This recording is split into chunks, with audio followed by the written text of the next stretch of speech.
the speakers for part 3 could get ready. I'll just read out who they are when Peter brings up the slide. So part 3, it's Sam doing a bit at the start. Then we're having a short session on busting USS and UUK myths with Neil Davis, Carlo Morelli and Sam Marsh. I know Neil's having a few problems, so I may throw one of his over to someone else. And then it's back to Tim again. So Sam, if you are ready. Yeah, thanks. I think I have got a slide, although there's very little on it. Oh, there we go. Good. Thank you. Yeah, so the joint expert panel. Yeah, this was the deal breaker for the strikes in 2018. We would have an expert panel to look at the valuation and rule on it. And it consisted of 3 experts nominated by UCU, 3 nominated by UUK, and another independent chair of the panel whose job was to try and get the panel to agree on some recommendations.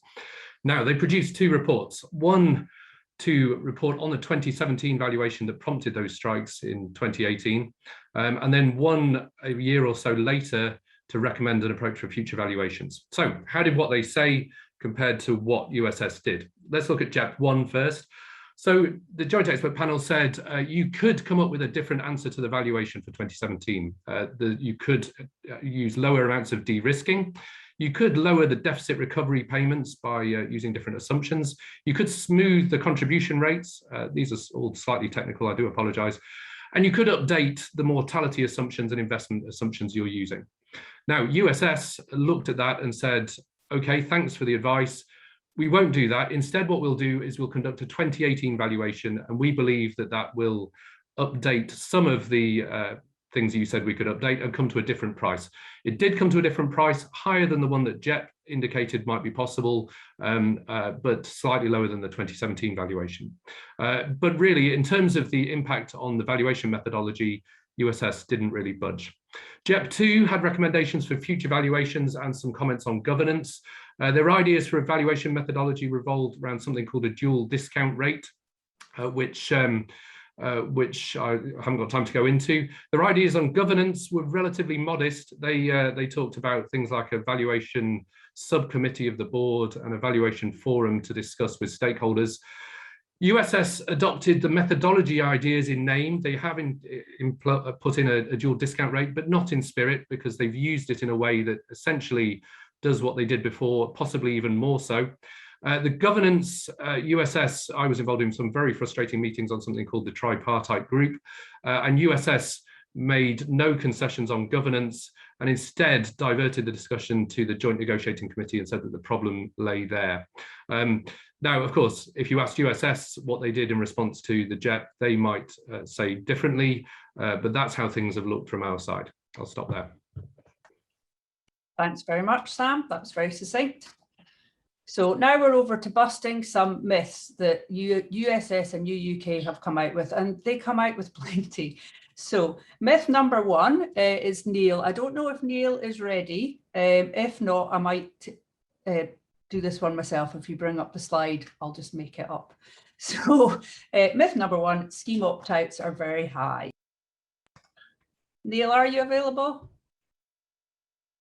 No, well, I'm just going to borrow Neil's slides. I know you'll all have heard this from the employer saying that the opt-outs are very high, so we need to reduce the cost because the cost is putting people off.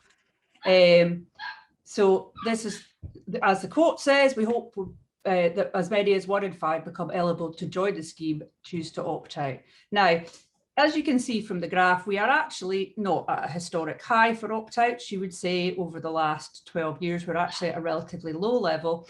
And there are peaks in the opt-outs, and these actually tend to coincide with every time that they have cut our benefits. So if you cut our benefits, people opt out. So by cutting benefits in the name of saving cost, and incidentally, our contributions aren't even going down, it's more likely to increase opt-outs than decrease them. So I think that's that one kind of covered. I hope I did okay, Neil. We can move on to the next one, Peter. So the next myth is for Carlo. So I hope Carlo's ready. Defined benefit pensions are unaffordable. We hear this all the time. Okay, thanks, Josh. Hopefully you can hear me okay. I haven't got any slides to show. I haven't time to put them together. So just a very quick thing on me. Our defined benefits pension schemes unaffordable? Well, it's pretty important for us because if we want to retire, we want to be able to actually retire with some sort of decent pension.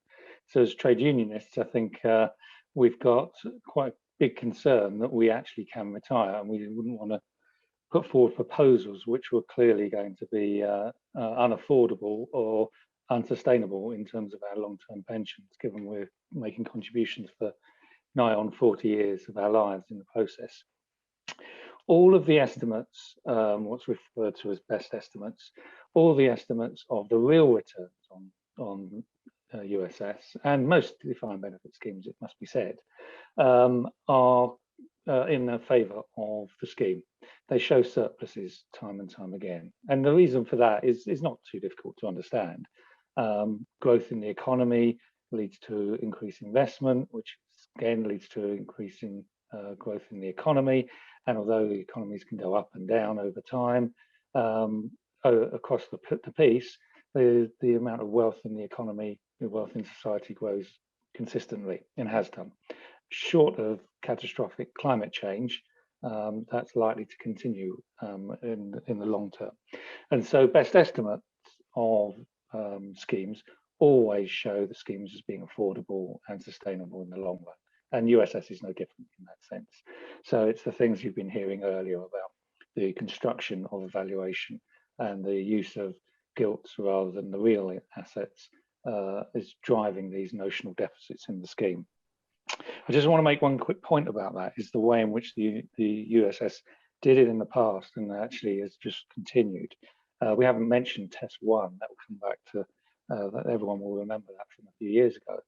The principles behind Test 1, the idea that the scheme should be self-sufficient and should get to a point where self-sufficiency is possible with a gilts plus asset base, hasn't disappeared. So the deficit, even though Test 1 has been replaced, still is based upon the idea that the scheme should be sustainable with investments which give no returns at all, gilts compared with real assets. So the fundamental issue about sustainability is not the asset base, or rather the asset base being a gilt, is actually the valuation seeking to alter fundamentally the way in which pensions, defined benefit pensions, are structured, and the way Deepa and others mentioned earlier. So I'll leave it there. Thanks, Carlo. If we can move on to the next one, which I think, if I remember, is Carlo again. If you can just give a quick explanation of deficit recovery contributions and the claim that they're paid by the employer. Okay, right. Well, when I was a USS negotiator back a few years, deficit recovery contributions were quite interesting in the sense that no one would ever give an explanation of where they came from or how they were calculated. I don't think that's changed. They're not in the, if you have a look at the rules of the USS, there's no clear indication of where they come from, just that they are, they exist if there's a deficit in the scheme. And since 2011, before 2011, the scheme was in surplus. So since 2011, they've crept in. And I think, if I remember correctly, the current valuation is trying to get them to 5 to 6%, depending on what USS decide on.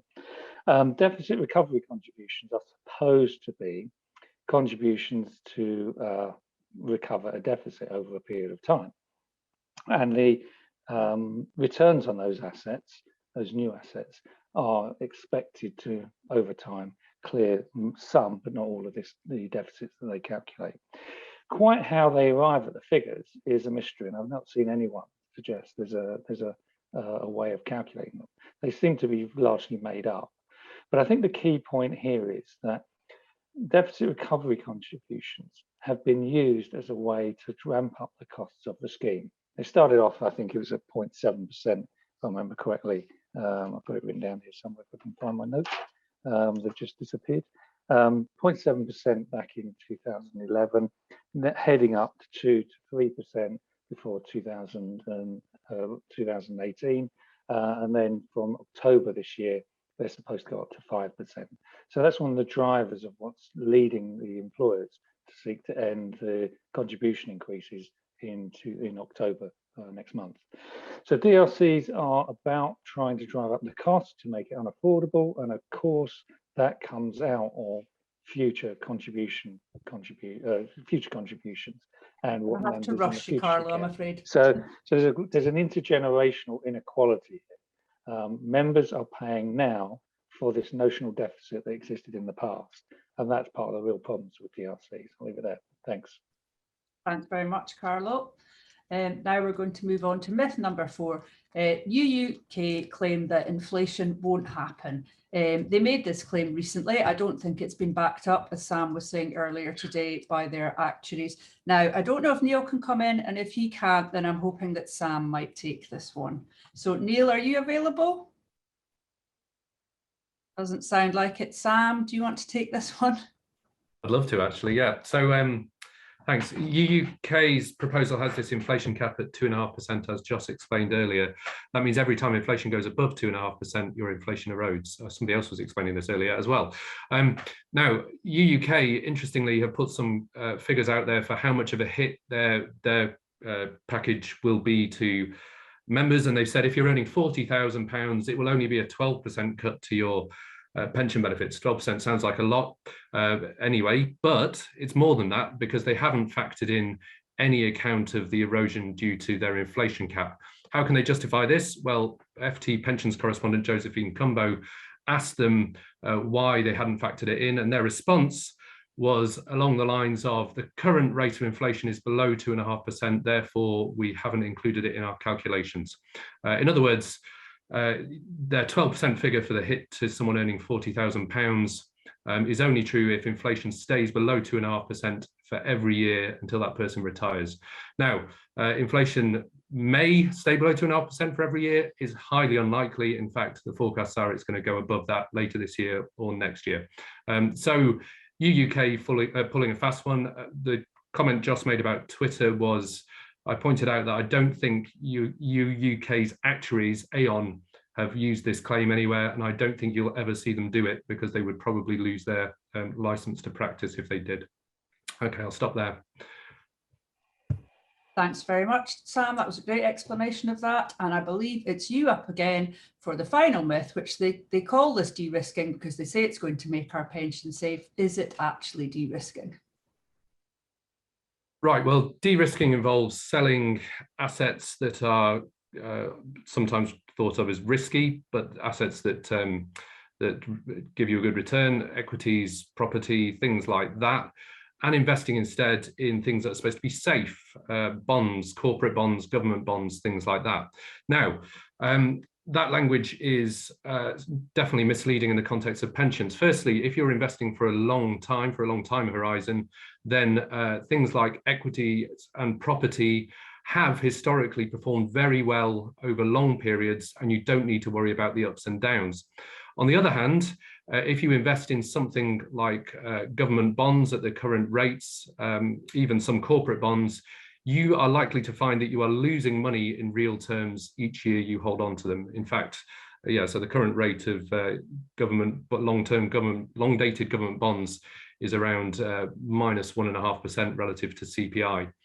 In other words, you'd be losing 1.5% of your money each year you're invested in them. So if you transfer all your investments away from these productive assets that grow well over the long term and into bonds, government bonds and the like, what you're essentially doing is throwing your money down the drain. Derek Benstead, UCU's actuary from First Actuarial, says this isn't investing to protect against a downside outcome, which is the argument that's usually given for doing this. He says it is a downside outcome. In other words, you are investing with certainty to lose money, which isn't a way to make your pension safe. Thanks again, Sam. Okay, and now, if we can bring up, we're on to changing the scheme rules, and that's Tim Wilson from Dundee again. Tim, are you ready? Yep, I am. Okay, great. Okay, we're not happy with how the scheme's run, and we're not happy with who is running it. So how can we change it? The two documents that we need to change are the Articles of Association of the trustee company, which is USS Limited, and it's run by a board of directors, which we generally refer to as the trustees.